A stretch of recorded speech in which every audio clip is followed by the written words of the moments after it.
वाईएम योजना Haryana YouTube channel पर आपका बहुत बहुत स्वागत है। उम्मीद आशा ही कामना करता हूं आप सभी ठीक होंगे, बेहतर होंगे। हरियाणा सरकार 10 बड़े फैसले, सीएम गवर्नर की मीटिंग, हरियाणा नए मंत्री बनेंगे, ये मंत्री हटेंगे।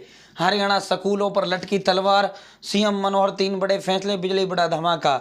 सब्सिडी पोर्टल, हरियाणा सरकार अन्य आदेश, विस्तार से संवाद में चर्चा करेंगे। चैनल सब्सक्राइब जरूर करें।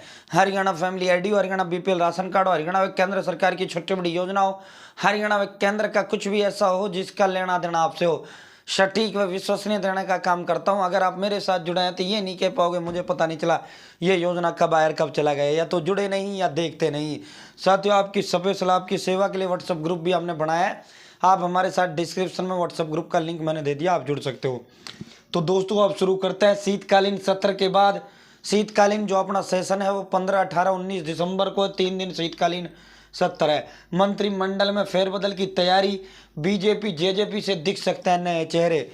यानी नए चेहरे का मतलब ये पुराने मंत्रियों को हटाकर नए मंत्री देखने को मिल सकता है। क्यों बीजेपी की तरफ से लगभग संदीप सिंह का इस मंत्री पद जाना तय है, और कमल गुप्ता हिसार के विधायक हैं, उनका भी लगभग जो परफॉर्मेंस है, अगर हम प्रदर्शन देखें तो इनकी प्रदर्शन खराब है। वहीं कमलेश ढांडा का प्रदर्शन भी कम से ऐसा ही है।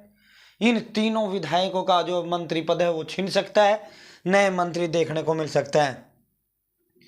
भव्य बिश्नोई को यदि मंत्री नहीं बनाया जाता है तो फिर कुलदीप बिश्नोई को लोकसभा सीट से जो है हिसार लोकसभा से सांसदी का चुनाव लड़ाया जा सकता है। रिपोर्ट कार्ड के आधार पर कई ऐसे मंत्रियों की कुर्सी जा सकती है जिनका प्रदर्शन ठीक नहीं है। विवाद के बीच के विभागों में फेरबदल हो सकता है। इनसे स्वास्थ्य विभाग, हेल्थ मिनिस्ट्री लेकर इनको जो है अर्बन लोकल डिपार्टमेंट यानी शहरी स्थानीय निकाय विभाग भी अनिल विज को दिया जा सकता है। राज्यपाल से मिले मनोहर लाल, मंत्रिमंडल विस्तार की चर्चा तेज।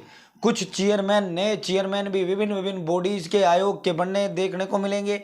उन चेयरमैनों का भी शपथ ग्रहण जो है हो सकेगा। साथियों, सीएम फ्लाइंग स्क्वाड की तर्ज पर शहरी स्थानीय निकाय में बनेगा फ्लाइंग स्क्वाड, यानी उड़न दस्ता। इस तरह का ठोस कचरा तोल में गड़बड़ी करने वाले ठेकेदारों पर कार्रवाई होगी। Inspector police, DSP, sub inspector, अलग अलग जो है फ्लाइंग स्क्वाड, इसके अंदर जो है अलग अलग पद के अधिकारी देखने को मिलेंगे। मुख्यमंत्री हर टेंडर के समय जो है अब निगरानी कर रहे हैं। स्वच्छ भारत अभियान को सफल बनाने के लिए मुख्यमंत्री की ये नई पहल है। अब जो सब्सिडी मिलेगी गौशालाओं में, गायों को जो सब्सिडी मिलेगी चारे के लिए, अब उसके लिए पोर्टल पर रजिस्ट्रेशन जरूरी है। अब पोर्टल के माध्यम से मिलेगी गौशालाओं को चारा अनुदान राशि। तो साथियों, यहाँ चारा अनुदान जो राशि है वो अब पोर्टल पर रजिस्ट्रेशन के बाद ही मिलेगी। अगर पोर्टल पर रजिस्ट्रेशन नहीं कराते हैं तो इनको सब्सिडी नहीं दिया जाएगा। अब सब्सिडी जो है आपको ऑनलाइन आवेदन करने के बाद। हरियाणा की सबसे ऊंची 19 मंजिला सरकारी बिल्डिंग जींद में बनकर तैयार, दुष्यंत चौटाला। ब्राह्मण सभा ने किया डिप्टी सीएम का जोरदार स्वागत। नौगामा खाप चबूतरे को दिए 11 लाख रुपए।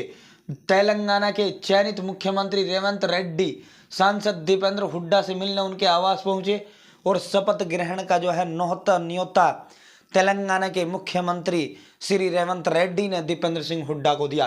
कांग्रेस हमेशा विभाजन की नीति अपनाती है। अब उसी विभाजन की नीति के तहत उत्तर भारत और दक्षिण भारत में दंगा कराना चाहती है। ये गृह मंत्री अनिल विज का बयान है। प्रदेश के जितने भी गैर मान्यता प्राप्त स्कूल हैं, और लगभग इनकी संख्या हजारों में है, इन स्कूलों पर तलवार लटक गई है। हाईकोर्ट ने सरकार से तलब किया कार्रवाई का ब्यौरा।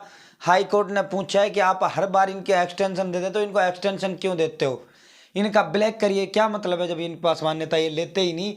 हाई साल आप ये कह देते हो भाई अब की बार अंतिम मौका, ये लेते नहीं।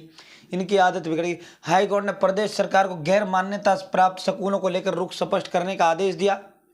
हरियाणा में बड़े पैमाने पर गैर मान्यता प्राप्त स्कूल चल रहे हैं, और इन बड़े पैमाने पर गैर मान्यता प्राप्त स्कूलों पर जो है अब कार्रवाई की तलवार लटक गई है। स्कूलों को लेकर दाखिल अर्जी पर पंजाब और हरियाणा हाईकोर्ट ने हरियाणा सरकार को कार्रवाई ब्यौरा सौंपने का आदेश दिया है। साथ ही हाईकोर्ट ने इन स्कूलों को लेकर स्थिति स्पष्ट करने का भी आदेश दिया है। फरीदाबाद के मनोज कुमार जायसवाल ने हाईकोर्ट में ये याचिका लगाई है, और लगभग जो है ये प्राइवेट स्कूल्स में लाखों की संख्या में बच्चे, अब की बार भी सरकार ने इनसे मना कर दिया था, लेकिन 10वीं 12वीं में लगभग करीब 50,000 बच्चे 10वीं 12वीं वाले थे इनके पास, जो गैर मान्यता प्राप्त स्कूल हैं क्लासेस चला रहे हैं, तो इन पर सब हाईकोर्ट ने कहा है कि कार्रवाई करिए। 8 दिसंबर को सुनी जाएंगी रोहतक जोन के बिजली उपभोक्ताओं की शिकायतें। तो भाई रोहतक जोन के जितने भी हैं उन सभी की 8 तारीख को जो है बिजली की जितनी भी शिकायतें, आपकी सारी की सारी शिकायतें सुनी जाएंगी। हाई कोर्ट की फटकार के बाद स्कूलों में शुरू हुए काम। 5 लाख किया था जुर्माना, शिक्षा विभाग ने बाल कुंज में 50 लाख रुपए दिए। ये टॉयलेट हरियाणा के स्कूलों में ना होने का कारण, टॉयलेट और अन्य व्यवस्थाएं ना होने के कारण हाई कोर्ट ने बिजली पानी सुविधा, ये सुविधाएं नहीं होने के कारण हरियाणा सरकार पर 5 लाख रुपए का जुर्माना लगाया था। अब हरियाणा सरकार ने 50 लाख रुपए दे दिए। सराहनीय कार्य करने वाले कर्मचारी होंगे सम्मानित। ये प्रदेश में कोहरे ने रोकी रफ्तार, कई जिलों में सुबह 10 बजे तक छाया रहा, जनजीवन अस्त व्यस्त। मौसम वैज्ञानिक बोले फसलों के लिए लाभदायक, 9 दिसंबर तक बढ़ेगी ठंड, 10 को छाएंगे बादल। गेहूं के लिए वरदान हो रही ये ठंड साबित, बच्चों बुजुर्गों को जकड़ने लगी अब सर्दी। तो भाई अब जो है सर्दी आ चुकी है। फर्जीवाड़ा रोकने को शुरू की, टेस्टिंग में गड़बड़ी, सभी जिलों में जांच के आदेश। परिवहन मंत्री बोले रिपोर्ट आने के बाद गड़बड़ी करने वाले को बख्शा नहीं जाएगा। तो साथियों यह आज की पूरी फैसले थे हरियाणा सरकार के, जो हमने आपको विस्तार पूर्वक देने का काम किया। बहुत बहुत धन्यवाद। जय हिंद, जय भारत, जय हरियाणा। चैनल सब्सक्राइब जरूर करें।